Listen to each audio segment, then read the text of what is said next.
The World Summit of Integrative Medicine 2015 presents Dr. Joe Dispenza.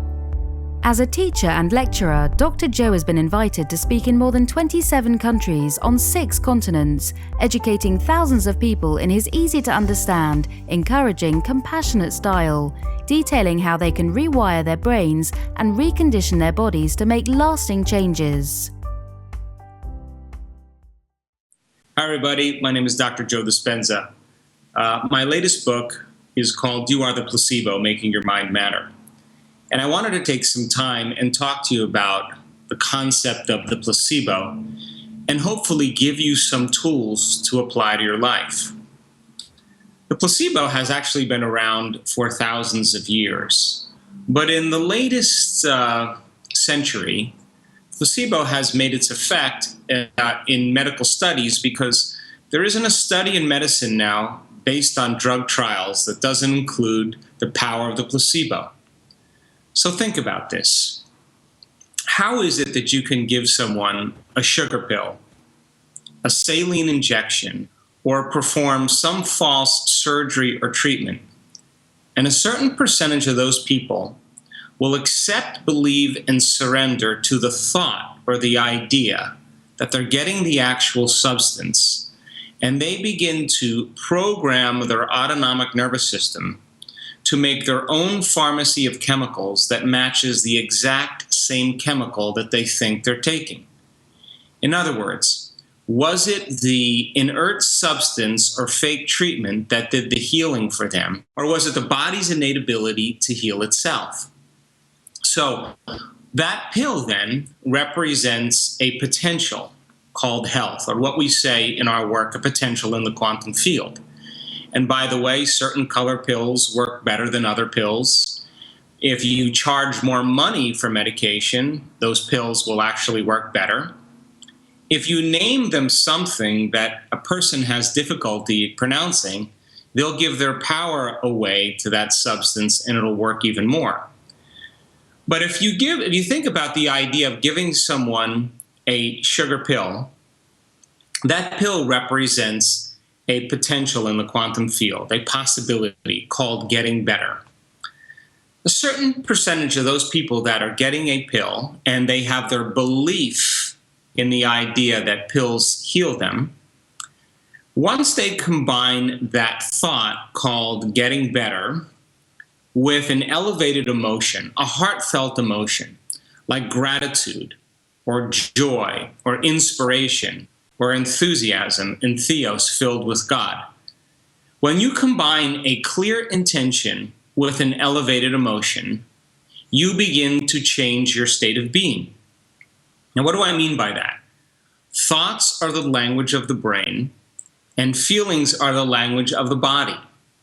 And how you think and how you feel creates your state of being. So the brain is organized to reflect everything you know in your life. Your brain is a record of the past. It's an artifact of all the things you've learned and experienced to this moment. So if the brain is a record of the past, most people are thinking within their neurobiology of the past. And if feelings and emotions are the end product of past experiences, and we can remember experiences better because we can remember how they feel, and if feelings are the language of the body, as we just said a moment ago, then if a person is feeling the same way every single day, it means 2 things. Nothing new is happening in their lives, and secondly, their body, as the unconscious mind, does not know the difference between an experience in their life that creates an emotion and an emotion that they're creating by thought alone. So their body, as the unconscious mind, is believing it's living in the same past experiences 24 hours a day, 7 days a week, 365 days a year. In other words, the body believes it's in the past. So then most people are thinking within the neurocircuitry of past circuits from thoughts and experiences that they've had. And they keep embracing familiar emotions that are within the chemistry of events that have already occurred to them that are familiar to them. And so for most people, their neurochemistry, their biology literally is in the past. So then the idea of a person then putting their faith or belief in something that's known, like a pill, and combining it with an elevated emotion like joy or inspiration, they're changing their very state of being. And a certain percentage of those people will begin to produce their own pharmacy of chemicals that matches the exact chemical they think they're taking. As an example, 81% of people that are in a study for depression that are given a placebo, 81% of those people respond as well as if they're giving the real antidepressant. That means then that they're making their own pharmacy of antidepressants that match the exact antidepressant they think they're taking. And in study after study, when they've done brain scans, functional scans on the subjects' brains that are taking the placebo, before they're administered the placebo, and at the end of the study 6 weeks later, a majority of those people's brains actually look better. In other words, it looks like the areas that were suppressed or depressed or weren't working well are all of a sudden back online. And those people actually believe, many of them are thinking that the researchers made a mistake and that they gave them the actual substance. So then when the person gets a sugar pill or a saline injection or has some false surgery or treatment being done to them, the moment they accept, believe, and surrender without any analysis that they're getting something real, the thought begins to program their autonomic nervous system to make the exact chemicals that they think that they need. So it's not the inert substance that's doing the healing. It's the body's innate ability to heal. So then the question, of course, is, do you need the sugar pill? Do you need the saline injection or some false treatment to begin the process of healing? Or could you do the exact same thing, but instead of putting your faith and belief in something outside of you, a known, could you put your faith and belief in an unknown, a potential in the quantum field, and revisit that potential over and over again and begin to emotionally embrace how you would feel before the actual healing took place? Could you begin to program your autonomic nervous system to move into a new state of being? And if you revisited that unknown over and over again, could you make that unknown known and begin to heal by thought alone? So why is it important then to do it every day? Why is it important that I say a period of time? Because even in the studies where people were given an antidepressant that was given a placebo that was really supposed to be an antidepressant, they took that antidepressant for 6 to 8 weeks. And the pill then was a reminder for them of what their future would be like. So then every single day they are moving into a new state of being. So we found out that in our research that we can take common people and we can give them the same exact methodology, the technique, and instead of putting their faith and belief in something outside of them, putting their faith and belief of what's inside of us and in a potential in the quantum field, and every single day move into a new state of being in the exact same way that the people did in their placebo studies. But instead of giving their power away to something outside of them, they were changing their state of being by thought alone. So here's the question. Most people are defined by their memories of the past, either the things they've experienced neurologically or the emotions that they've experienced chemically. But we're asking people to be defined by a vision of the future instead of a memory of the past. And the question, of course, that I had is, once you understand how the placebo works, and you understand the anatomy of a belief, and you begin to demystify the principles of what allow placebos to actually change people by thought alone, can you actually teach it to people so that whether they're treating conventionally or unconventionally, whether they're getting worse by some affliction or disease in their life, if they practice the same methodology, would they begin to experience their own biological changes? And the answer is absolutely yes. In fact, in the research that we've done, we've been pleasantly surprised by the idea that people actually exceeded what we thought was possible. Now, I'll talk about that later on in this presentation, but the placebo is basically built on three things. The one thing that allows placebo to work very well is the concept called conditioning. And Pavlov was one of the early scientists that really began to break ground on the concept of classical conditioning. So his experiments, he took a dog and strapped the dog to a table, and he was really interested in measuring salivary enzymes. That's where his studies were. But what he did was he offered the dog a meal and then rang a bell. He had a stimulus, and then he produced a response. But along with feeding the dog a meal, he had a conditioned stimulus that went along with it, the ringing of a bell. So every time he fed the dog a meal, he rang a bell. And after a period of exposures, he was able to take the meal away and ring a bell, and the dog would begin to associate the past experience with the present moment. In other words, most conditionings are based on the past. So then, if you take someone who's been dependent on a medication for a period of time for pain, and that pill looks like a certain color and it has a certain shape, and that pill has been able to reduce a person's pain levels for a period of time, it's highly possible then that you could substitute that pill with a pill that looks just like the pill they've been taking. And by association, the moment they see that pill, their body begins to biologically and chemically change in preparation for that event.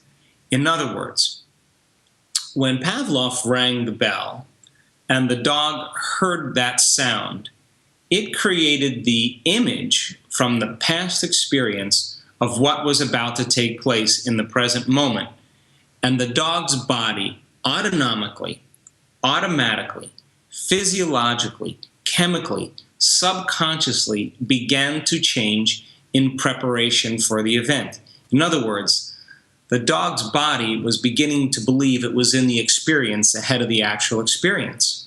So many placebo studies, primarily around pain and depression and asthma, you can actually give someone some type of substance that they think is the real substance because it looks like it, and their body begins to produce the same chemicals by conditioning, just like Pavlov's dog.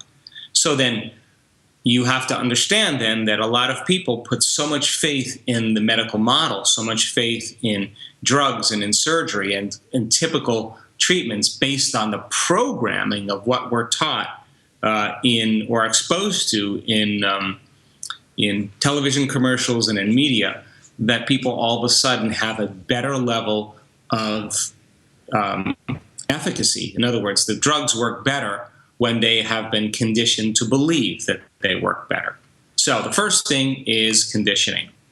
And there's some really great studies that have been done on conditioning, primarily around pain, but also around something like asthma.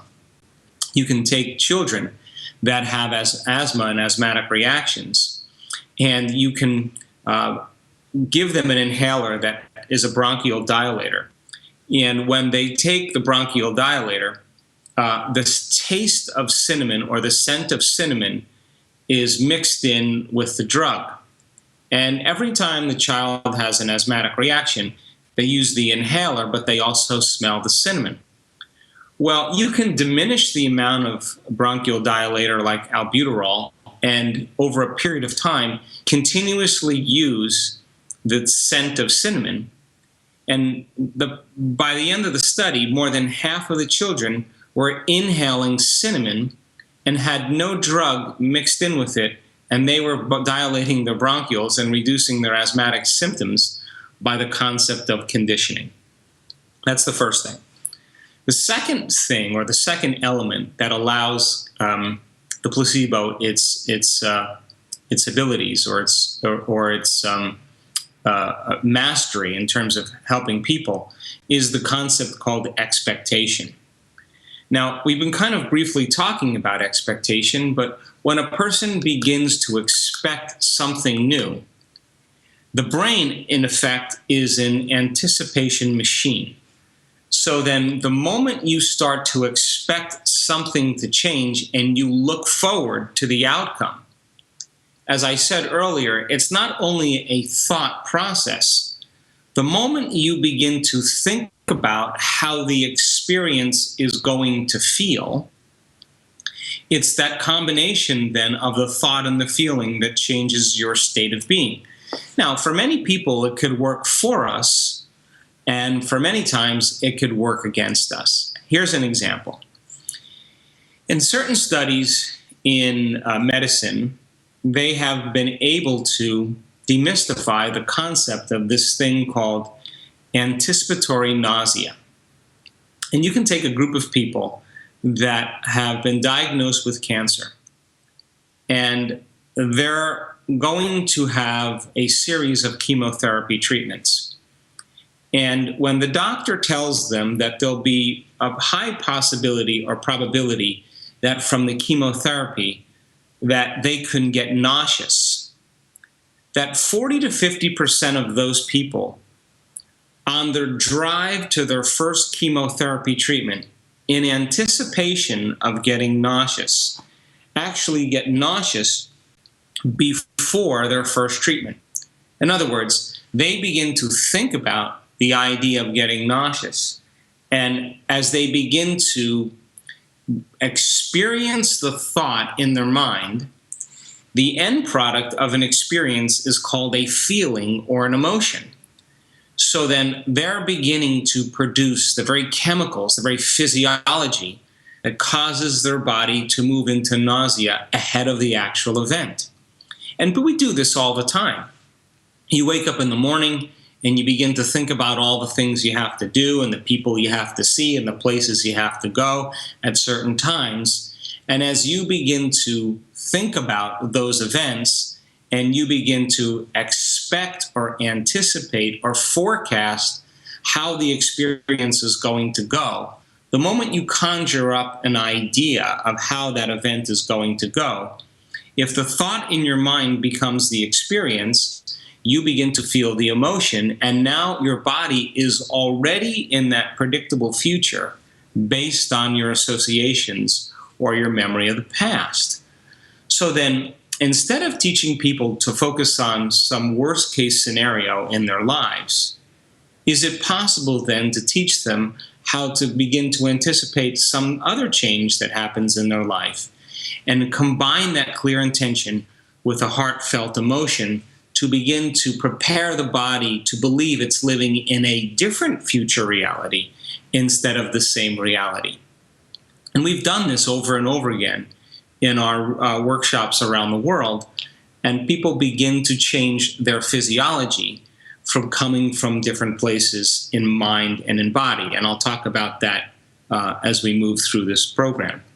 So expectation or anticipation is the second element that begins to create a placebo response.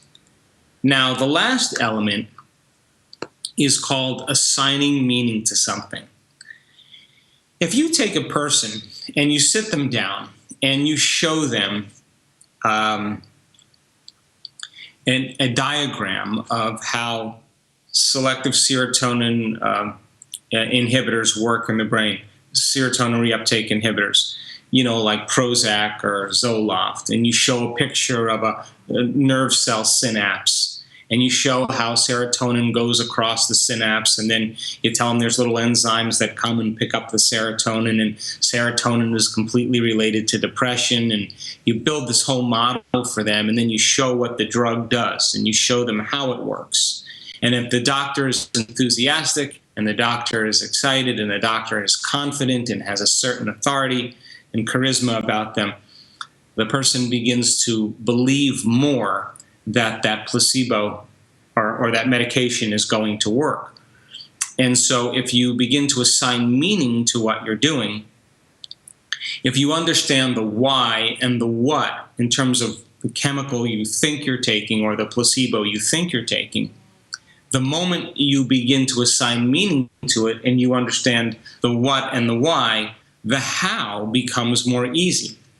In other words, when we teach our workshops around the world and we can begin to teach people how to heal by thought alone, the important element for them is to understand how the brain works, to understand concepts of neuroplasticity and quantum physics and psychoneuroimmunology and telomeres and epigenetics. And when they begin to understand how to literally change their mind by making new circuits in their brain, by beginning to change their brain waves so they can get beyond their analytical mind, and why that's essential, to understand how certain chemicals of stress release 1,300 other chemicals that begin to diminish or weaken the immune system and push the genetic buttons that create disease. And when people begin to understand when they feel gratitude or they feel kindness and compassion and love, and they begin to feel like they're in a state of appreciation and thankfulness, that they begin to release 1,400 different chemicals that begin to stimulate their immune system, that begin to release certain antibodies that are the primary defense against bacteria and viruses. Once they assign meaning to why they would want to open their heart, and they can understand why it is important to go within and begin to get beyond their analytical mind, when they begin to put this model together, in the same way that people assign meaning to a drug or a placebo, if they understand what they're doing and why they're doing it, the how becomes easier. So we've taught people actually how to heal themselves by thought alone, and we have measured thousands of people in meditation. We've also measured thousands of people before they come to a workshop, and then they go through 4 days of training, and we measure their brains at the end of 4 days. We've measured people's brains while they're in meditation so that we can begin to gain relevant information about how to change the brain and the mind. We've measured many, hundreds and hundreds and hundreds of people wearing HRV monitors, heart rate monitors, so that when they are in a state of reverence and they're in a state of the present moment and they're loving and they're caring, how their heart moves into a coherent and organized state. And when they're impatient or when they're frustrated or when they're not in the present moment, how their heart actually moves into an incoherent state. So what we've wanted our students to do is we've wanted them to master a coherent heart and a coherent brain. And when your brain is more coherent, you're more coherent. And when your brain is working better, you're working better. And if your heart is more coherent, you're going to be more present. You're going to be feeling more connected. You're going to trust in the unknown. You're going to feel more spontaneous. You're going to be more creative. You're going to be more intuitive. You're going to be more clear in your mind. And we've seen in our work that our students are able to sustain these states for an extended period of time. And once they understand the effects chemically, on a cellular level, genetically, on the mind, in their energy fields, they're more prone to regulate and sustain these states. So one of the things that's important in teaching people how to heal by thought alone is the understanding of what it means to become thought alone. So in the simplest way I can describe this is that when we talk about where most of our attention is in our waking day, the moment we begin to wake up in the morning and we ground ourselves into this reality, The moment we start thinking about our problems or the things we have to do or the places we have to go and the people we have to see at certain times, the moment we come back to our senses when we wake up in the morning, all of our attention is on three things. The first thing that our attention is on is our environment. We wake up and our senses plug us into the environment, and we begin to recognize familiar things in our life called knowns. So if a person then is waking up every morning and they're going through a series of routine behaviors, making the same choices, doing the same things, creating the same experiences, producing the same emotions, thinking the same thoughts, their biology will stay the same. And we can say then that they're thinking the same thoughts as the day before. They're making the same choices as yesterday. They're demonstrating the same habits and behaviors that lead to the same experiences that produce the same emotions, and those same emotions drive their very same thoughts, and their biology, their neurocircuitry, their neurochemistry, even their chemical states and genetic states are staying exactly the same. And if they're doing that for an extended period of time, their past is pretty much their future, and their brain and body hasn't changed at all. So the moment the person wakes up and they go through a series of routine choices and behaviors and experiences to feel the same feelings that they've defined as themselves, this is where it gets tricky, because if they're not being defined by a vision of the future and they're living from the old hardware and chemistry and emotions of the past, then the moment they open their eyes and they begin to see familiar things in their life, it's their external environment that's turning on different circuits in their brain, causing them to think equal to everything that they know. And as long as they're thinking equal to everything that they know, they keep reaffirming their same personality. And so then over time then, as their attention is on their external environment and they're reacting emotionally to the problems and conditions in their life, sooner or later they begin to associate their external environment with who they think they are. The second thing they put their attention on is their bodies. Is it hungry? Is it tired? Do I feel good? Do I feel bad? And they start paying attention to their emotional states and their habits and behaviors. So then if you're paying attention to your body and all of your attention is on your body and you're feeling the same way, then for the most part then, if those feelings are driving certain thoughts, turning on certain circuits in the brain, then for you to create the same chemicals for you to feel the same way, and the moment you feel the same way, you think the same thoughts, it's the redundancy of that cycle that begins to condition the body to subconsciously become the mind. Now, once the body becomes the mind, that's called a habit. A habit is when your body is your mind. So then the 95%, according to science, of who we are by the time we're 35 years old becomes a set of automatic programs, emotional reactions, habits, unconscious behaviors, beliefs, perceptions, attitudes that function like a subconscious computer program. So now the body has been programmed by the mind. And for most people then, in order for them to change, it's to be greater than their body. The last thing is the concept of time. If we're putting our attention on our environment, we're putting attention on our body, we're preoccupied with time. And so we're always trying to anticipate the next moment and be prepared for it. And of course, if there's never enough time, then we are rushing from one event to the next. And of course, it doesn't leave much room for anything unknown to happen in our lives. In fact, if something happened in our life that was unknown or different or novel, it probably would break up our routine. So most people's futures are the same as their past, because what they did in their past is from yesterday or the day before, the majority of that will be doing what they'll be doing that's what they'll be doing in their future.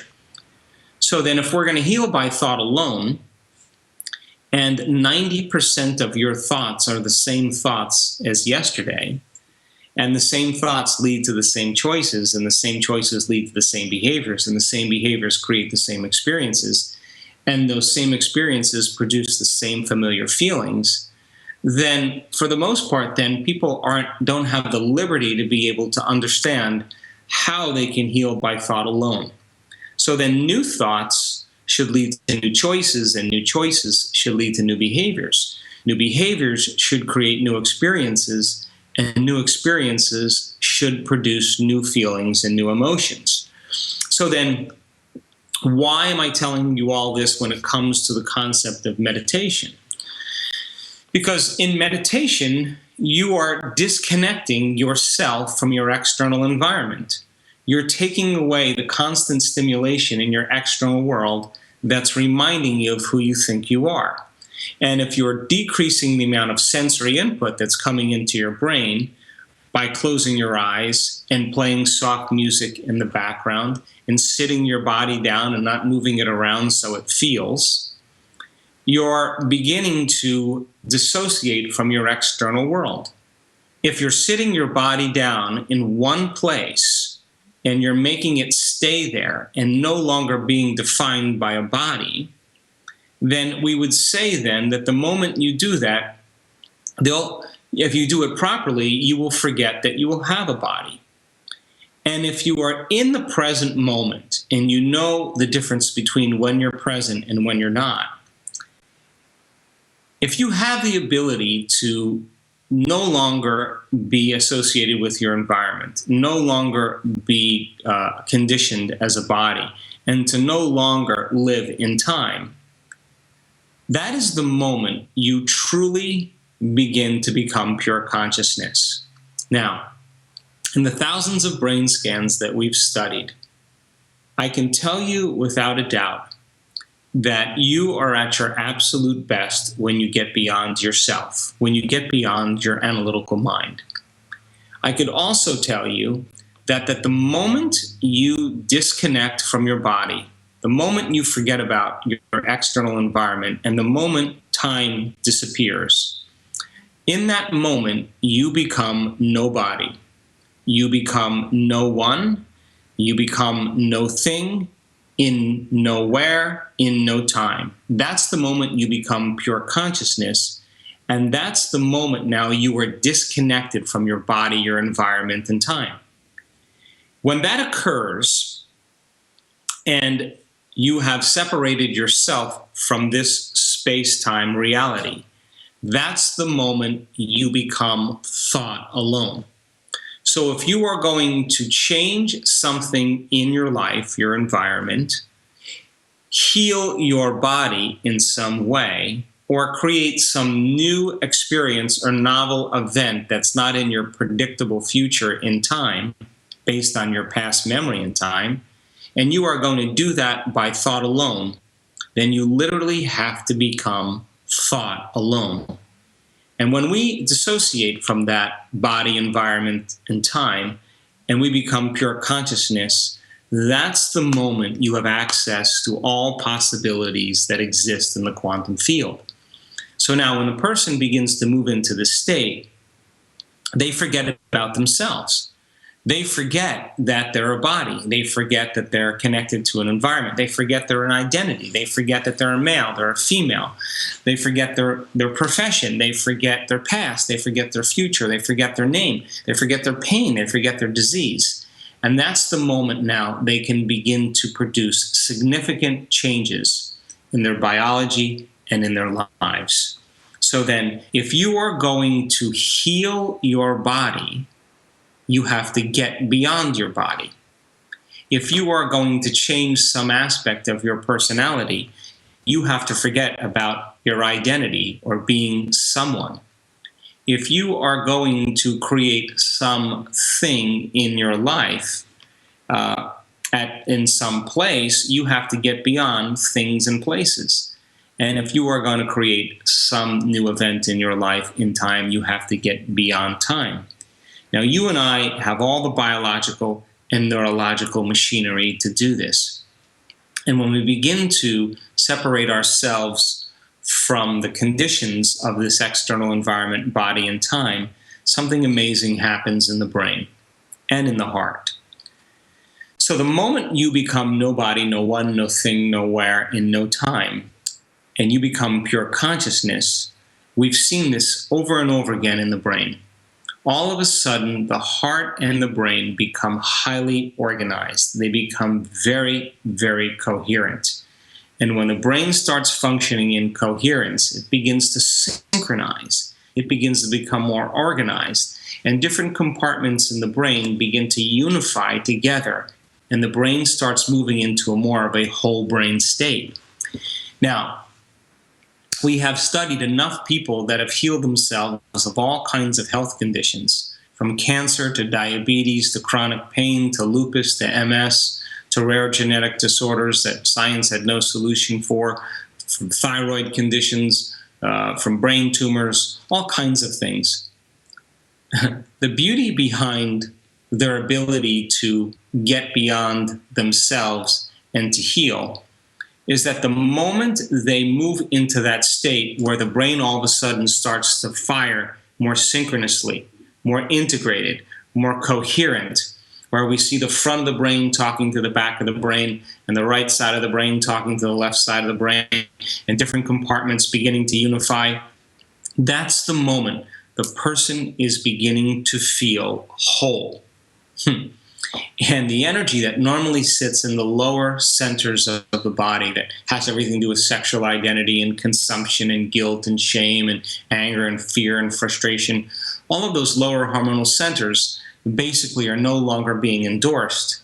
And when the person starts to feel that unification with self, and those compartments begin to unify and the brain starts functioning more in a holistic fashion, something amazing happens.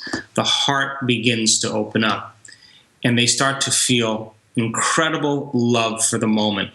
They start to feel an incredible passion for life, a true joy for existence. And when the brain and heart move into that orderly state, in that coherent state, the person is overwhelmed with true joy, overwhelmed with true wholeness.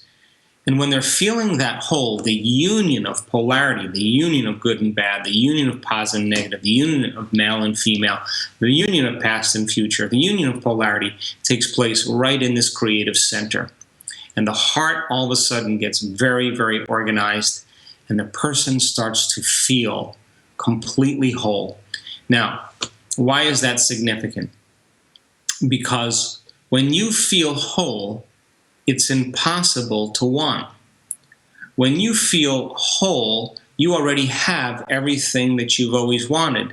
And in that state of wholeness, you already have it. And so we have seen over and over again, the moment that this happens, the brain all of a sudden starts to amp up. And all of a sudden we start capturing these very high amplitudes of energy in the brain.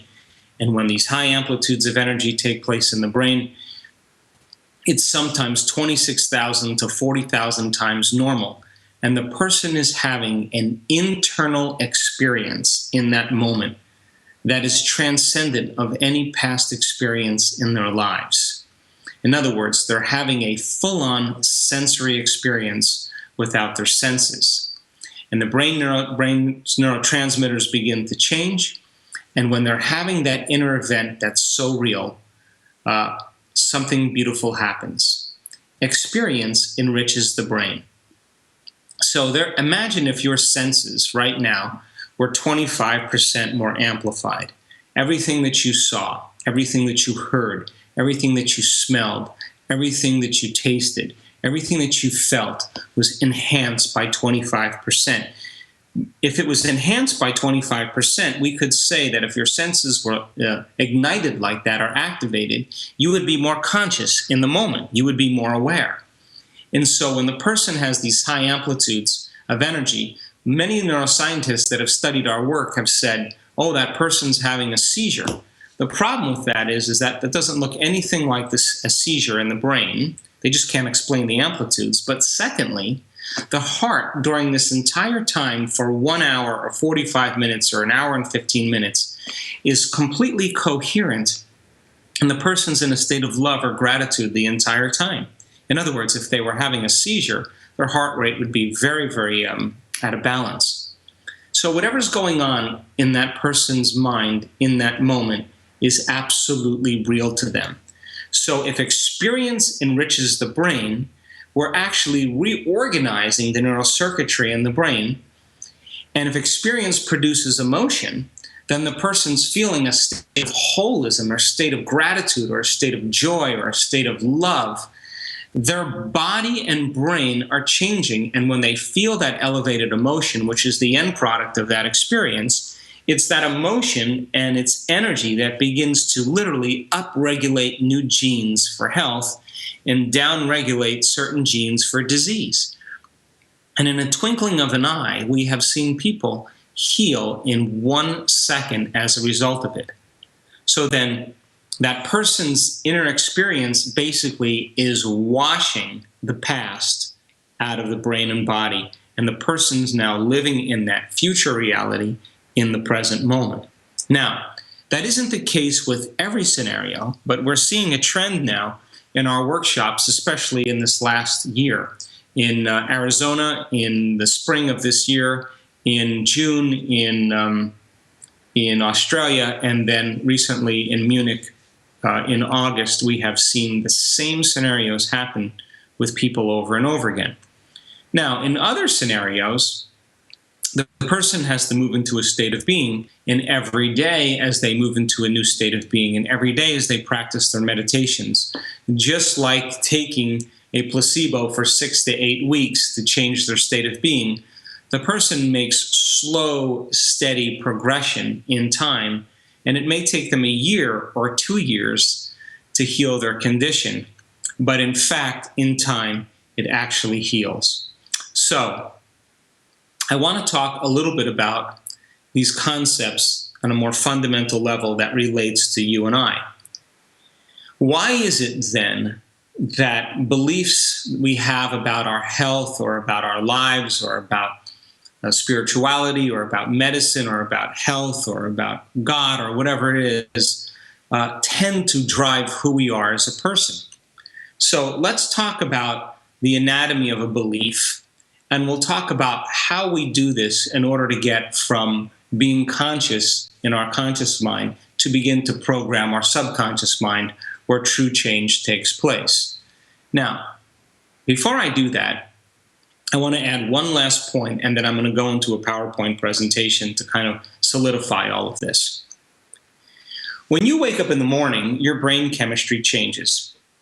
The moment your eye begins to perceive light, and you are in the rhythm of sunrise and sunset in the environment that you live in, the moment your eye begins to perceive light, the light begins to signal a nucleus in your brain that sends a signal to your pineal gland, and your pineal gland begins to make this chemical called serotonin. Serotonin then wakes your brain up, and you begin to put all of your attention on your body, your environment, and time. You're in a wakeful consciousness. So as you begin to put all of your attention on your external environment, your brain waves, the electromagnetic field of your neurons firing, begin to move into what we call beta brainwave patterns. And in beta, your outer world is more real than your inner world. And beta is important because it allows you to learn, it allows you to change, it allows you to stay conscious, to stay aware, to navigate in your life, to make decisions, to function. And so it's an important brainwave pattern. The problem is that when you get stressed out or emotional or out of balance or traumatized in some way, and your brain moves into high beta, now you're super aroused, you're super vigilant, you're anxious, and it's not good for the brain long term. And the majority of people in their waking days spend their time living in that high beta range. And the problem is that in that state you can't learn. In that state you can't trust. In that state it's difficult to communicate. In that state you're not going to want to close your eyes and go within. In that state you're not going to be very creative or rational. In that state, you're going to be very reactional. So when you go to bed at night and you notice the light diminishing in your environment, the diminishing or inhibition of light to the brain through that same nucleus causes the pineal gland to make another chemical called melatonin. And melatonin then is the nighttime neurotransmitter and the dreaming neurotransmitter. So in a sense, serotonin wakes your brain up and melatonin begins to relax your brain into sleep. So now, why is this important? Because when your melatonin levels start to change and you're disconnecting from your environment and you're forgetting about your body and time, and your inner world starts to become more real than your outer world, and you close your eyes, the moment you do that, your brain waves go from beta to alpha. And in alpha, because you're picking up less sensory data with your eyes and it's silent in your room or you're hearing music in the background, the less sensory data causes your brain waves to slow down. And now your inner world, the imaginary world, tends to become more real than your outer world. If you allow your body to fall asleep and your mind is awake, now you're in theta. Theta is kind of what we call twilight. It's that place where you're half awake and you're half asleep.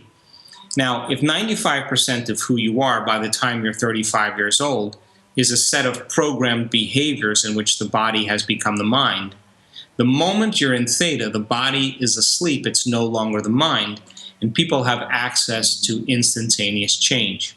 If you go too far, then you slip into delta, and now you're in restorative sleep. You've fallen asleep. So you wake up in the morning, you go from delta to theta to alpha to beta. When you go to bed at night, you go from beta to alpha to theta to delta. And we can say that beta is your conscious mind, and alpha and theta represent you getting beyond your conscious mind and moving into your analytical mind. So now, I want to run through some PowerPoint slides to make sense of all of this so that we can begin to look at how you can apply this to your lives. If you think about just the concept of believing or beliefs, most beliefs come from our past experiences. So take a look at this first slide. We could say then that your thoughts and feelings come from your past memories. So you have an event in your life, the event begins to produce certain circuitry into networks, neurological networks, and then the chemistry that's created from the experience is called an emotion, and you begin to file that experience into long-term memory when there's an emotional quotient involved with it.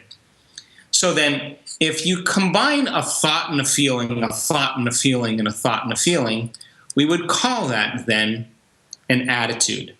So if you have a series of good thoughts that are connected to a series of good feelings, you say, I have a pretty good attitude today. If you have a series of negative thoughts that are connected to some pretty bad feelings, you say, I have a pretty bad attitude today.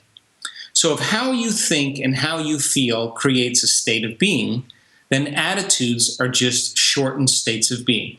You could have a good attitude in the morning and a bad attitude in the afternoon. Now, if you take an attitude, an attitude, an attitude, and you begin to combine attitudes, as you begin to string attitudes together, an attitude, an attitude, an attitude begins to create a belief. Now, a belief is just a thought you keep thinking over and over again until you hardwire it in your brain. And since all beliefs and thoughts and feelings come from our past memories, the very boundaries of our beliefs are how we feel. And our beliefs, when they're challenged, typically don't feel right. So now, if how you think and how you feel creates a state of being, and the redundancy, as I said earlier, of thinking and feeling and feeling and thinking in the same loop over and over again, thinking insecure thoughts, feeling insecure. The moment you feel insecure, think more insecure thoughts. Makes more chemicals for you to feel insecure, and you keep more thinking the same insecure thoughts. If the redundancy of that cycle conditions the body to become the mind of insecurity, a now subconscious program, then all beliefs are subconscious or unconscious states of being. So how you think and how you feel creates a state of being. The repetition of that cycle conditions the body to subconsciously become the mind. Then all beliefs are subconscious states of being. Most people don't even know what they believe until those beliefs are challenged.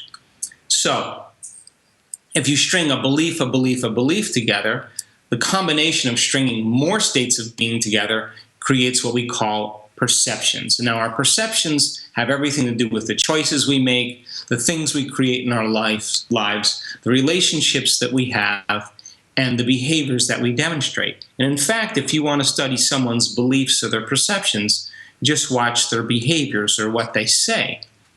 So if thoughts and feelings create attitudes, and attitudes create beliefs, and beliefs create perceptions, then when you are in a constant state of being that's based on your past, your biology being in the past, then most people then, based on their perceptions, fill in reality based on their memories, and they begin to eliminate what's sitting in front of them from a perceptual standpoint. It becomes so implicit that they're editing out possibility in their life because they're viewing their future or their lives through the lens of the past. So now, your reality is created by your beliefs and perceptions, and your beliefs and perceptions are really coming from your thoughts and feelings. So then, if you wanted to change your belief or perception, you would have to change your thoughts and feelings, which means you would have to change your state of being.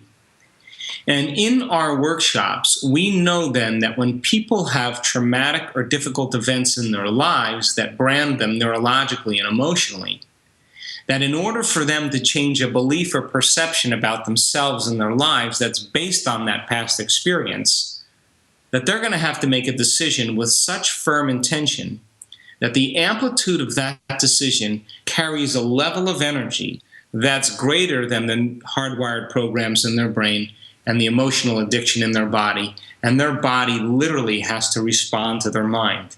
In other words, they have to come out of their resting state and make a decision, and that decision becomes a choice that they never forget. Because the internal experience, and remember, experience creates long-term memories, literally reshapes the brain and literally begins to recondition the body from living in the past and living in the future to living in the future. In other words, the choice has to become a defining moment that literally causes their body to respond to a new mind. So what does this have to do with the placebo? Well, everything, because so many of our beliefs are based on conditioning, so many beliefs are based on our past experiences, because conditioning is based on the past and expectation is based on the future. In order for you then to change your belief about your health or your life, you're going to have to find the present moment and call all that energy into the present moment, and your body has to be lifted to a new mind. The contrary, or the antithesis of that, is also true. Beliefs that you have about health and beliefs you have about drugs and beliefs you have about medicine and beliefs you have about life and death and aging, they're all programmed subconsciously to such a degree that when you're exposed to certain information in your life, you accept, believe, and surrender to that information or to that thought without any analysis, and it begins to program your nervous system, your autonomic nervous system, to be in alignment with that belief, because now you're reinforcing it because it's getting past your filters. I've been saying all along that your conscious mind is made up of 5% of who you are, and your subconscious mind is made up of 95% of who you are. And if that circle represents the mind, our conscious mind is made up of things like logic and reasoning and creativity, our faith that gives rise to our will. The rest of the brain and mind is made up of our skills, our habits, our emotional reactions, our hardwired behaviors, our conditioned responses, our associative memories, our routine thoughts and feelings, what we call an attitude, our beliefs and perceptions. And all of that has been programmed subconsciously. Now, what separates the conscious mind from the subconscious mind is the analytical mind. Now, when you are driven by the hormones of stress in your life, and remember, stress is when your body's knocked out of homeostasis. Stress is when your body's knocked out of balance. The stress response is what your body innately does to return itself back to order. If you keep that stress response turned on and you can't turn it off, and the brain is now in a super aroused state, your brain is now moving higher into beta levels and further away from the operating system where true change takes place. In other words, you become overly analytical when you're stressed, and when you become overly analytical, you can't get into the programming system where true change can occur. Our memory systems, or our declarative memories, are made up of knowledge and experience, and we call them declarative memories because simply they're memories that you can declare. You learn a few things intellectually, that's knowledge. You experience all these events in your life. From those experiences and those events, you can talk about them and declare them. We call them explicit memories, the seats of our conscious awareness. This is the autobiographical self. Now, that part that I called the subconscious in the previous slide is what we call non-declarative memories, or what we call implicit memories. You've practiced something so many times that you no longer have to think about it. As a matter of fact, you've done it so many times that you don't even know how you do it. You can't even declare how you do it. This is when you've done it enough times that the body is now conditioned to be the mind. It's a subconscious state. It's based on repeated experiences and emotional reactions, all live in this non-declarative system. That's why skills and habits and conditionings take place here, because it does not involve the conscious mind. You may not consciously remember your PIN number, but the moment you walk over to the bank, a cash machine, and you look at that keyboard and your fingers begin to dial that number, it means that you couldn't consciously remember it with your brain, but you've practiced it so many times that your body knows how to do it better than your mind. That's where 95% of who you are exists. This is the habit of self. So then, let's look at the next slide. In order for you to begin to program your subconscious system and autonomic nervous system, we have to get beyond the analytical mind. So it turns out the more analytical you are, the less suggestible you are. And our definition of suggestibility is your ability to accept, believe, and surrender to a thought or an idea without any analysis. So people who have a very broad and thick analytical mind, or very developed analytical mind, are less suggestible to certain things. A person who has a less of an analytical mind is more suggestible to thoughts and ideas, because they will accept, believe, and surrender to them without analyzing the material, and it'll begin to go from their conscious mind straight into their subconscious mind. So some people who are more suggestible, we could say, have a thin analytical mind, and people who are less suggestible, in the next slide, have a thicker analytical mind.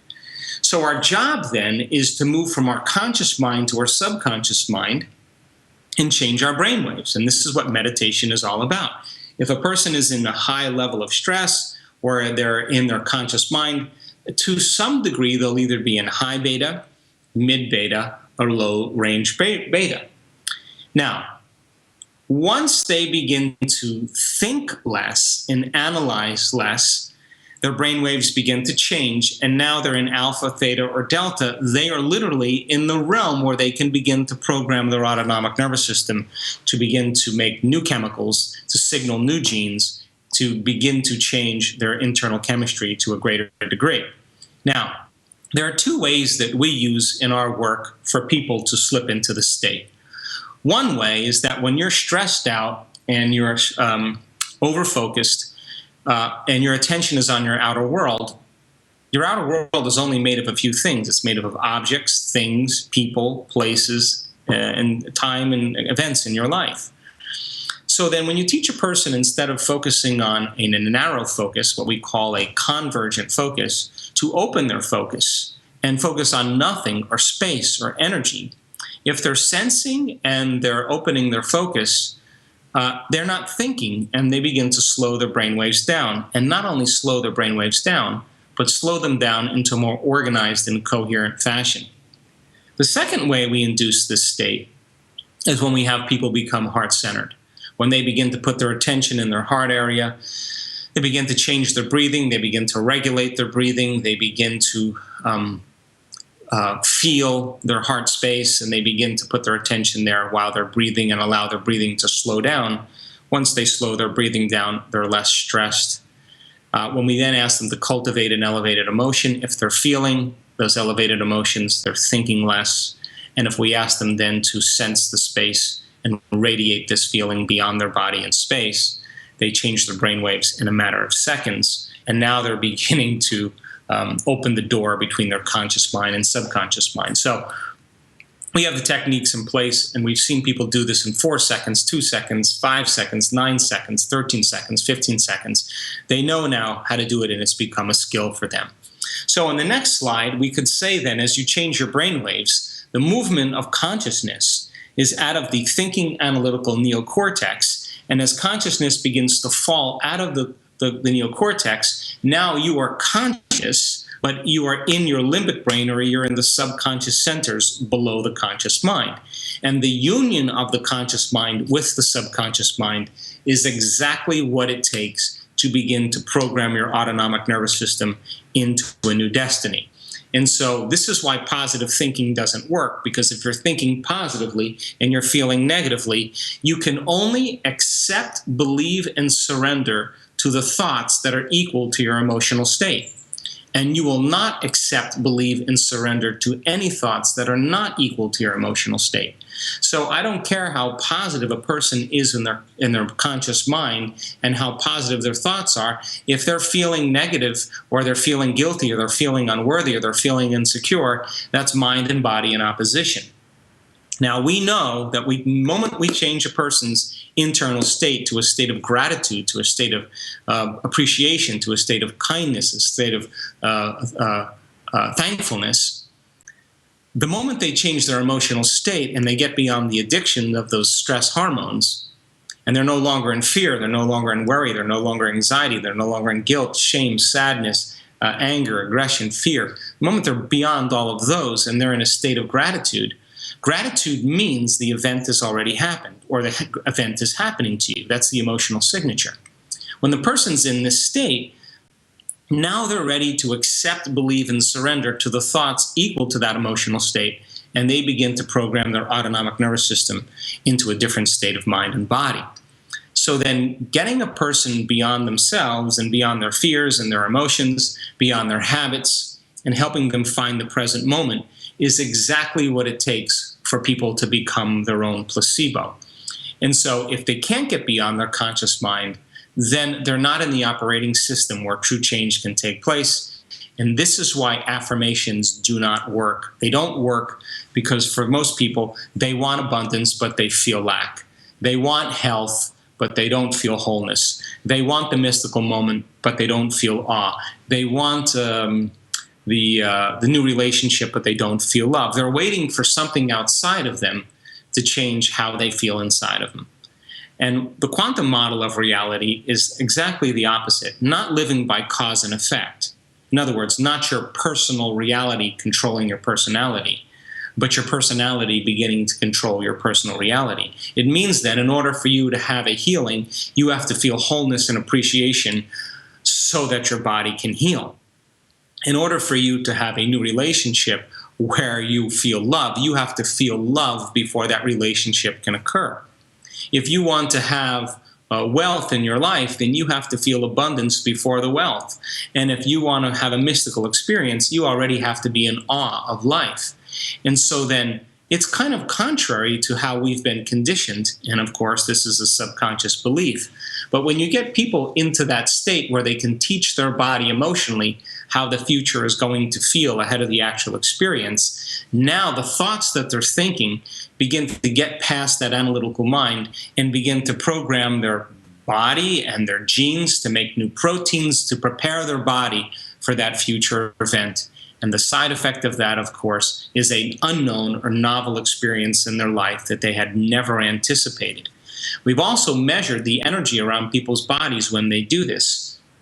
And they literally begin to emanate more photons. They go from particle to wave, from matter to energy, and they're freeing their body from the chains of the past. And when they open their heart, there's an expansion of the energy field around their body, and now they feel connected to something greater. They feel like they can trust in the unknown. They already have experienced the event, and they're no longer living in survival or living in stress. When people begin to live in stress, they begin to draw from this field around their body and turn it into chemistry, and the field around their body shrinks. We've measured this. Now they're matter trying to change matter. They're their brain trying to change their brain. They're their ego trying to change their ego. They're their personality trying to change their personality. The program trying to change the program. They're matter trying to change matter. But only when you begin to open your heart and you begin to broadcast a bigger magnetic field, once you have that field in place, the carrier of the thought, the carrier of the information on that magnetic field is the thought. So when you combine that clear intention with an elevated emotion, now you're moving into a new state of being. And instead of relying on something outside of you to change something inside of you, you have changed something inside of you, and you should begin to see the effects outside of you. So in closing, beta is the outer world. In the next slide, as you begin to change your brainwaves, you move into alpha. If you do this properly, you can move into theta. And the final stage, of course, is in delta. Now, delta typically is being sound asleep, but our students have been able to stay conscious in delta while they're processing very high amplitudes of energy in their brain. And of course, we're making history when we see this. But we could say that beta and alpha represent the conscious mind, and alpha, theta, and delta represent the subconscious mind. So getting people to combine their conscious mind with their subconscious mind is now allowing them to enter through the door of the autonomic nervous system and begin to make significant changes. Last slide. Outer world, things that happen to us in our life, changes our inner world. It changes our neurocircuitry, it changes our chemical state, and it changes our genetic expression. If we begin to do the work and we have our inner world begin to change, our inner world should begin to change our inner world if we do this properly. In other words, as we begin to regulate our thoughts and feelings, we should see some biological changes in our neurocircuitry, as well as beginning stages of chemical and genetic changes in our body. When we get consistent at this in producing a new state of being, our inner world should begin to change our outer world, and we call that a healing that takes place in our lives. So, in closing, I think that it's important for us to begin to become aware that we have all the biological and neurological machinery to do this, and that common people around the world are doing the uncommon, and they are beginning to heal by thought alone. Now, this is not a process of denial, to deny your condition or to deny your disease or malady. In fact, it's to measure it and to know where you stand, begin the process of transformation, and then go back after a period of time and to remeasure to begin to see if you're producing some changes in your health and in your life. And so it may take the repetition of this process to get good at changing your internal state, to get better at changing your brain waves, to diminish your stress hormones, and to begin to reprogram your subconscious states. And as I said, just like in those placebo studies, sometimes it may take a period of time. And people who actually cross this river to the other side, and they truly change themselves, I think the side effect of that now is that they're more happy to be alive, and now they're no longer defined by their disease or defined by their past. And so my suggestion then is to give it a shot, try it out, and begin to see if you can produce some effect in your life. Thanks for listening.